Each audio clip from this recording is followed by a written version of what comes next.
I'm currently 36 weeks pregnant, soon to be 37 weeks, and today I wanted to bring you guys with me as I create my piece of birth art in my birth wall.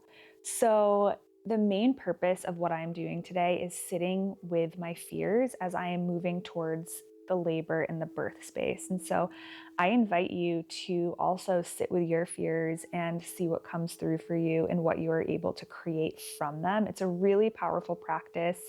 I did this in my first pregnancy. So I personally essentially transformed my fears into poetry, which is something that I could physically have with me. And I created that into a birth poster with art on it. So this is from my first pregnancy and what my poem and my art looked like.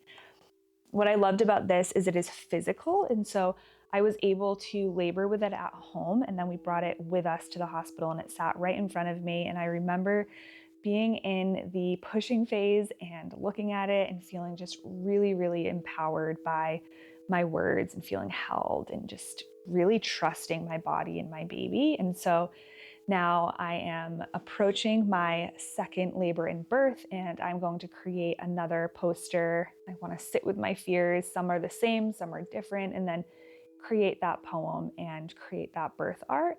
And then I actually want to create a birth art wall, which I did not do in my first pregnancy, but this will contain different prayers, mantras, affirmations. I'm going to put both of the posters up. And personally for you, to transform your fears into something, like what is it that you want to create? Because it might be poetry, but maybe you want to draw or you want to create a voice memo that you can listen to, or a song or lyrics. There's really no wrong answer here. So just really sitting with your fears and leaning into them is the most important thing. And so I just like to tune into my body and see what is present and what wants to be heard and seen and honored. And yeah, then I just create the poem and the art, and it just feels really powerful for me. And being able to physically have something to take with you to the hospital, I would say is crucial. If you are doing a home birth, then obviously you don't need that. I'm doing a home birth, but I also want this physical piece on the off chance that I do have to transfer.